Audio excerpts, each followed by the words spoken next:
Let's continue with chapter number 6 from your political science book of grade 12, and the name of the chapter is the legislature. And today we are going to know about the Union Parliament of India. And as all of us know that the legislature of India, that is the Union Parliament, is divided in two houses, right? So the Constitution of India provides for a Union Parliament having the authority to exercise legislative power over all the subjects of Union List, Concurrent List, and all the residual subjects. The Union Parliament is bicameral legislature. Bicameral means we are going to have two houses. Okay, bicameral, in the previous video I have explained you what is bicameral and unicameral legislature, and India is having bicameral legislature with the House of the People, that is the Lok Sabha, and its lower house is the lower house. This House of People is the lower house, that means they're talking about the Lok Sabha, and the Council of States, that is the Rajya Sabha, or we can say the upper house. Both the houses together use all the powers of the Union Parliament. So as we know that the president is not the member of either house. Okay, so the president is not the member of either house. If ever the question comes in front of you that what is the composition of the Indian Parliament or the government, you can say that the President of India, Lok Sabha and Rajya Sabha. Okay, so the president is kept separate. So we are going to start with the Lok Sabha. Lok Sabha, the House of the People or the lower house of the Union Parliament. What is the composition?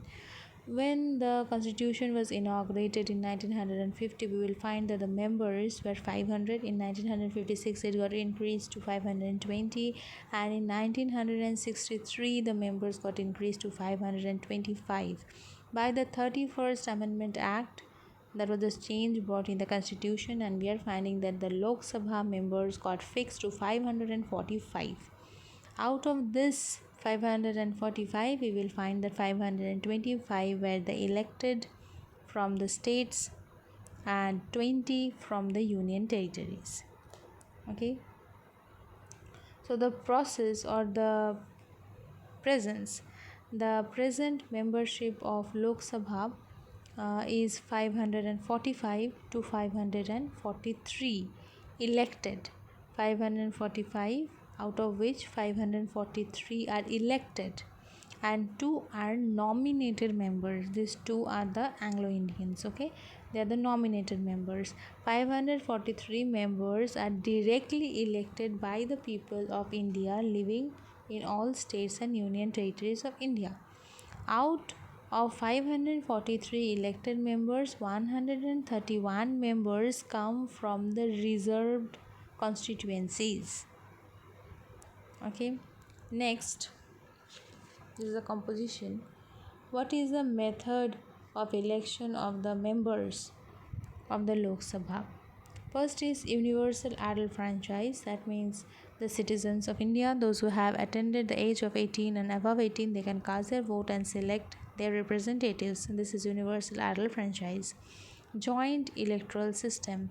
The voters vote on the basis of the joint electoral system, which means that all the voters of the constituency vote for common candidates and not on the basis of their allegiance, or you can say different communities. Okay, they are not selecting their candidates on the behalf of their communities. The country is divided into territorial constituencies, and from among those constituencies the representatives are selected. The candidates are getting elected according to the territorial, that is a geographical division we are talking about, not according to the community. Reservation of some seats. So we will always find there is a reservation for the scheduled caste, scheduled tribe and women's. Okay, this kind of reservations we keep on finding that it is prevailing not only in the panchayats but in the Lok Sabha also.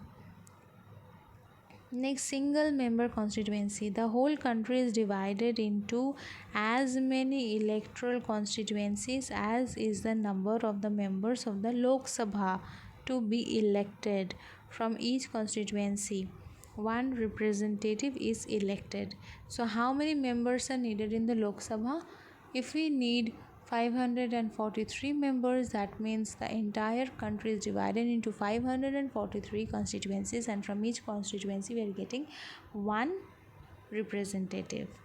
So don't think from each state we are getting one representative. We are saying from each constituency we are getting one representative. So one state can be divided into 10, 15, 12 constituencies. Okay. Territorial constituency. These are geographical demarcated areas which are dealt by the election commission, you can say, and they are dividing it on the basis of the population. Usually the population of one constituency is between 5 lakhs to 7.5 lakhs, okay, according to the 2010 census. So they are just dividing the constituency on the basis of the population, the area which is having 5 lakhs or 7.5 lakhs. Out of for every 5 lakh people there is one representative. Like that the entire country is divided into constituencies, that is territorial constituencies. Secret ballot. All of us know the meaning of secret ballot. The candidates are going to cast their vote in favor of their candidate in a secret manner. It can be the ballot vote, or it can be EVM machines, that is electronic voting machines, but that will be in a secret manner. The voters are not going to select their candidates in the open field. Okay. Direct election of the members of Lok Sabha. All the members of Lok Sabha are directly elected by the people, of the citizens. All of us know this. Qualification of the members: must be citizen of India, must not be less than 25 years of age, okay, must not be bankrupt, must be mentally sound, okay, and there are a few more points. And next is tenure. Normally we will find that the Lok Sabha is for 5 years, and after every 5 years in India at least we are having the regular elections, so that we can say that India is a democratic country.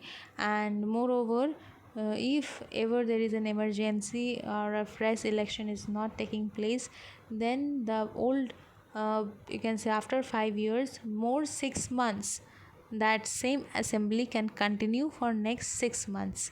After that they have to break it and they have to go for the election. Session means they're talking about the meetings. In 1 year minimum 2 meetings of Lok Sabha is very essential. Quorum means minimum number of members need to be present in a meeting. Okay, if 1/10 of the member is not present in the meeting of the Lok Sabha, the speaker of the house can adjourn, means stop the meeting for lack of quorum. Okay, presiding officer of Lok Sabha. Who is the presiding officer? What is his duty? His duty is to organize the meetings and then decide who is going to be the speaker and decide who is going to speak first, who is going to speak second. And the speaker is having the power to decide different kind of bills. Okay, whether it is a money bill, is ordinary bill, the speaker is having the power. So the speaker is organizing the meetings. He or she is the chairman. Okay, so they are the presiding officers, the speaker and the deputy speaker. The same thing when done in the Rajya Sabha. Presiding officers are called the chairmen. Okay, so power and function of Lok Sabha. First of all, we are having the legislative power. An ordinary bill can become a law only after it is been passed by both the houses of parliament. It can be introduced either in Lok Sabha or in Rajya Sabha. So whenever and wherever the ordinary bills are getting introduced, it have to get passed on to the next house in order to get it sanctioned. But I'll tell you, either house can means any bill can be introduced in either houses except the money bill. Money bill have to get introduced only in the Lok Sabha. Okay, next they are saying that executive powers. According to Article 75 subsection 3 of the Constitution declares that the Council of Ministers shall be collectively responsible for the House of the People. So Here we are going to see that the Lok Sabha is having a power of executive. That means they can formulate law on need. Okay, so the life and death of the cabinet is declared by the Lok Sabha, asking questions on all the matters of the state administration by criticizing the policies adopted by the executive, okay, or taking any kind of decision against the executive. Even they have the power to declare no confidence motion. No confidence motion means when the government is in, maybe one party who have won the majority and have formed the government, they are having the, they are acting as their few members are acting as the political executive. So the legislature can declare no confidence. That means they are not liking the government anymore and they want to change the government, so they can do that. The legislature is having this much of power to just flip the government any moment with no confidence motion. Okay, financial powers, I told you already. Money bill is introduced in Lok Sabha first and then goes to Rajya Sabha, and Rajya Sabha may give some kind of suggestions to Lok Sabha, but it's up to Lok Sabha whether they're going to listen to it or not. And next is judicial power. I told you this part later on, previous video also, that judicial power means whenever the high ranked officers are getting removed or getting impeached from their positions, that is done in the Lok Sabha. Okay, suppose if the Chief Justice of Supreme Court needs to get removed, that will be done in the judicial uh, perspective, but it will be done in the legislature only. Okay, electoral function means the legislature is having the power to elect the president and the vice president from themselves. They're having the electoral power also. Amendment power, they're having the power according to article 368. They're having the power to amend or change the constitutional law or make few changes in the constitution. Next we are having what is the position of Lok Sabha. In few aspects, we will find that the Lok Sabha is enjoying much more superior position than Rajya Sabha. In few aspects, Rajya Sabha is enjoying much more power than the Lok Sabha. Okay, next, Speaker of Lok Sabha. First and foremost thing is what is the role of the Speaker. Okay, method of electing the Speaker. Article 39 of the Constitution provides the House of the People shall, as soon as may be, chose two members. They are choose two members of the house to be respectively known as speaker and deputy speaker. So according to article 93, they are saying as soon as the Lok Sabha will be formed, then and there they have to select two members. One is the speaker and the other is the deputy speaker.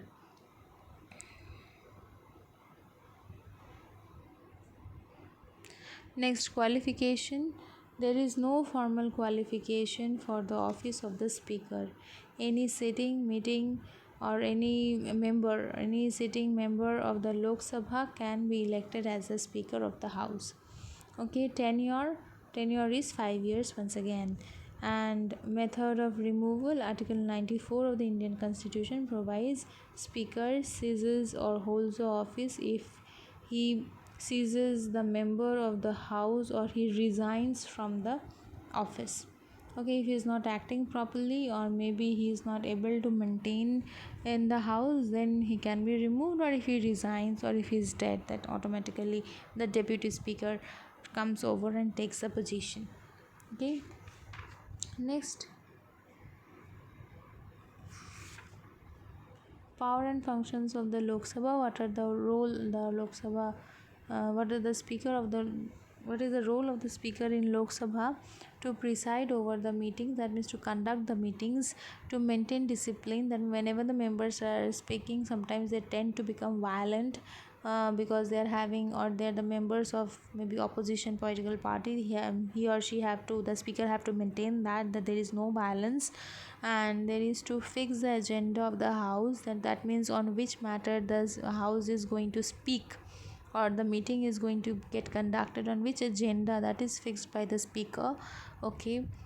Permission to ask question before any member is asking question to any member in the Lok Sabha. Permission has to be taken from the speaker. Until the speaker allows, anybody cannot question there to another member in the Lok Sabha to conduct the business of the house. So what are like the bills are getting passed, how many votes are in the favor, how many votes are in against, everything is getting accounted and dealt by the speaker. Okay, the upper house of the Indian Parliament is the Rajya Sabha. And what is the composition? The Rajya Sabha can have a maximum strength of 250 members, out of which 238 are the representatives of the states, and remaining 12 members are nominated by the president. These 12 members are from different background, different fields, from literature, art, science, social services. They have just brought honor to India. They are expert in their fields, and for that they are getting the honor and selected in this Rajya Sabha. Okay, there are 12 members. Method of election.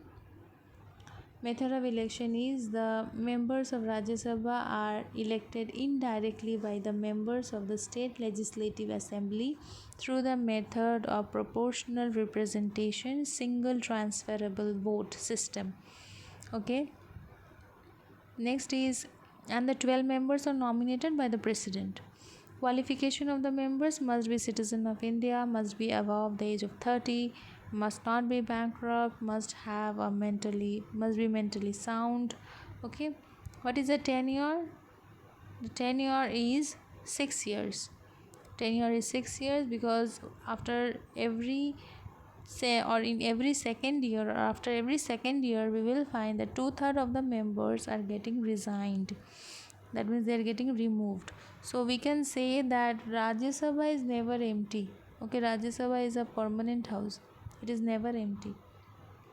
What is a quorum? Once again, 1/10 of the members is the quorum of a meeting. If this quorum is not maintained, the meeting will not take place. Okay, and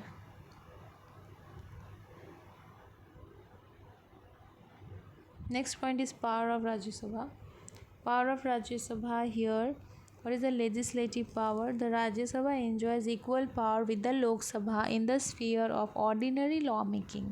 An ordinary bill can be introduced in Rajya Sabha, and it cannot become a law unless and until Rajya Sabha approves it. Right?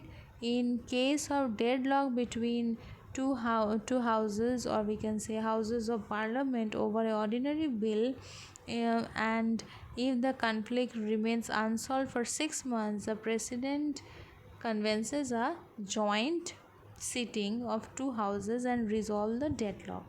This joint sitting is presided over by the Speaker of Lok Sabha.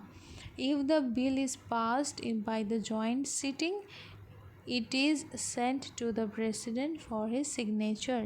But if the deadlock is not resolved, the bill is deemed and to have been killed.